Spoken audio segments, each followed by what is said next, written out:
Okay, welcome again. In this video we are going to discuss about class 9 OPT mathematics concept of vectors, concept number 4, types of vectors. We have already discussed about concept number 3. So number 1, column vector. Okay, column vector. When the components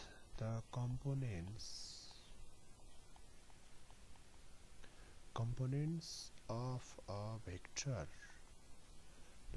are written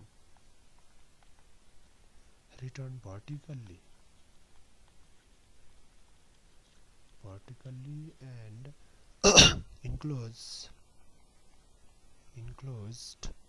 in small bracket, such vector are called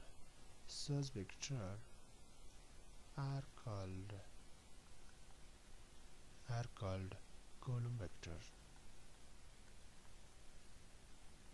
Okay, हामीले चाहिँ कुनै पनि भेक्टरको कम्पोनेन्टहरुलाई चाहिँ vertically लेखेर small ब्राकेटले close गर्यो भने त्यसलाई चाहिँ हामीले के भनिन्छ, कोलम भेक्टर भनिन्छ. जस्तो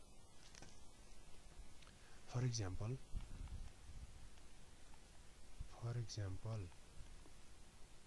a vector is equal to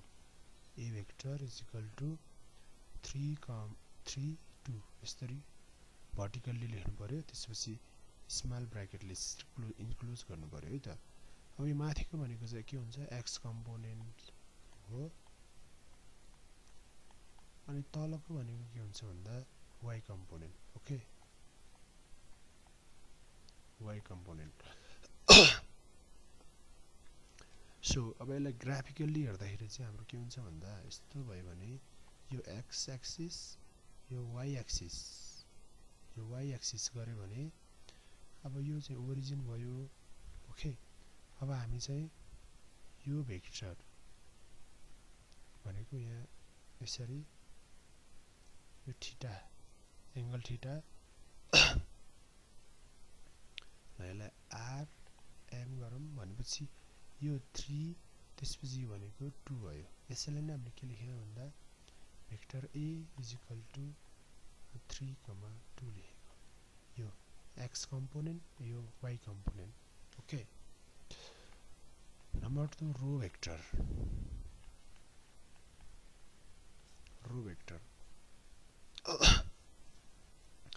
the x component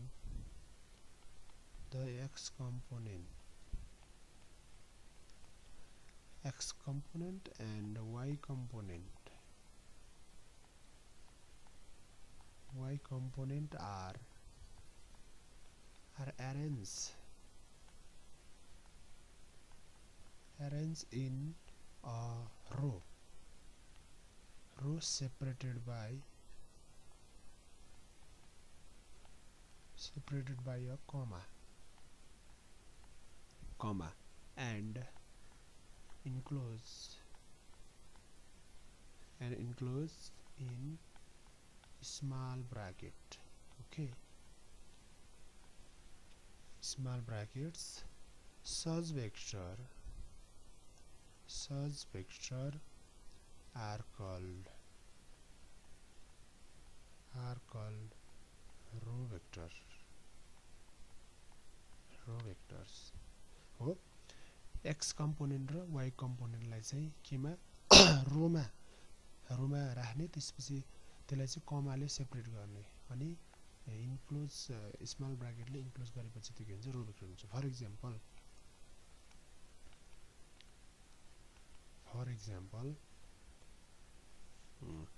the a vector is equal to 3, 2 अनि यसरी यो भने के भयो, रो भेक्टर भयो.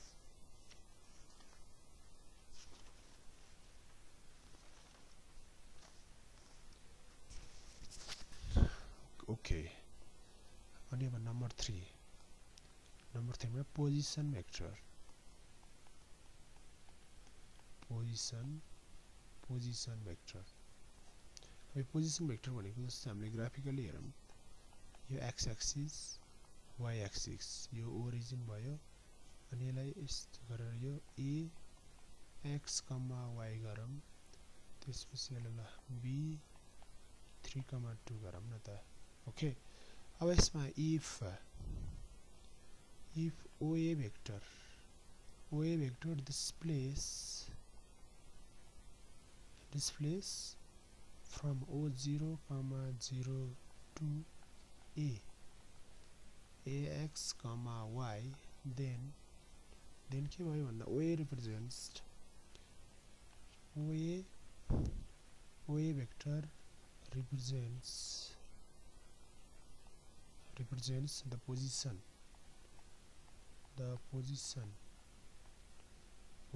of a x, y. Here OA vector is called a position vector. Okay, position vector.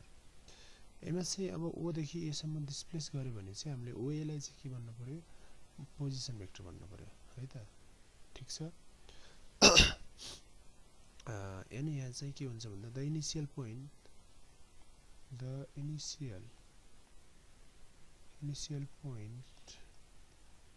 point of a position vector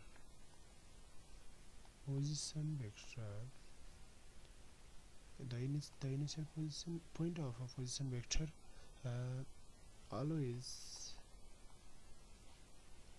the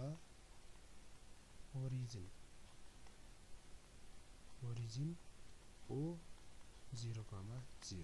Okay, position vector को initial point भनेको सधैं के हुन्छ origin 0, 0 हुन्छ. Number 4 zero vector or null vector.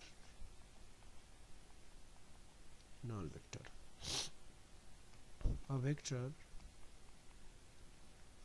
with zero magnitude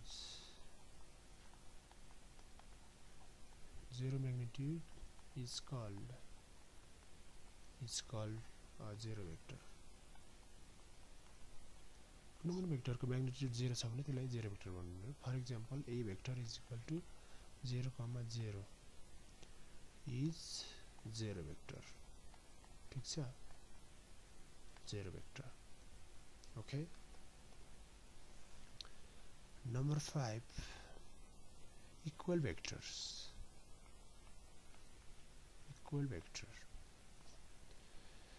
Our vectors are vectors that have equal magnitude and the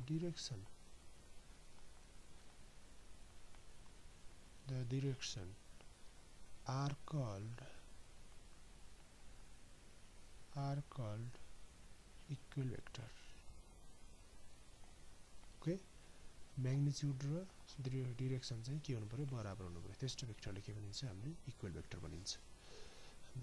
जस्तो हाम्रो AB vector भयो त्यसपछि हाम्रो यो CD भेक्टर यसको magnitude र direction चाहिँ बराबर हुनु पर्यो. If A vector is equal to x1, y1 and B vector is equal to x2, y2 are equal, then equal भयो भने के हुन्छ भन्दा हाम्रो जहिले पनि कम्पोनेन्टहरु बराबर हुन्छ. x1 is equal to x2 हुन्छ अनि y1 is equal to y2 हुन्छ. ओके, इक्वल भेक्टरमा कम्पोनेन्टहरु पनि इक्वल नै हुन्छन्. Number 6 negative vector.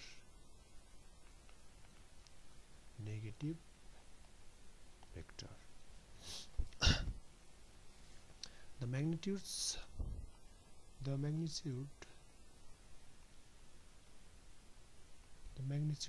भनेको length of vector को length भनेको magnitude हो. Length of the line segment भनौं न length of the line segment line segments are equal and their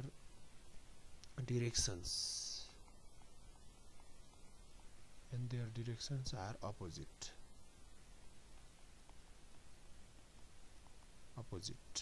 यस्तो भयो भने चाहिँ तिनीहरुले नेगेटिभ भेक्टर भन्ने म्याग्निट्युड चाहिँ इक्वल हुनु पर्यो अनि तिनीहरुको डाइरेक्सन चाहिँ अपोजिट हुनु पर्यो जस्तो जहिले पनि देयरफोर नेगेटिभ भेक्टरमा चाहिँ के हुन्छ BA भेक्टर हुन्छ AB vector is equal to minus BA vector okay if for example A vector is equal to 6, 2 छ भने हाम्रो negative vector B vector is equal to के हुन्छ -6, -2 यसरी चाहिँ हाम्रो नेगेटिभ भेक्टर हुने भयो ओके 7 नम्बरमा like and unlike vector okay vectors having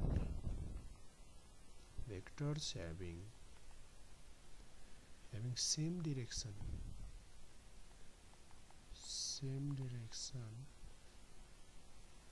are called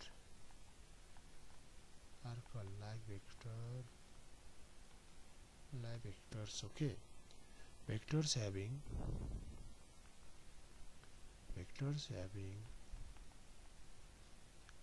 opposite directions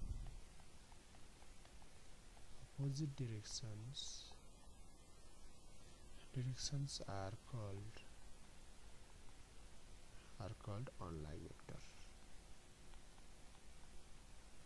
unlike vectors okay like or unlike vectors are parallel or collinear vectors okay so in these videos we have discussed about the types of vectors thank you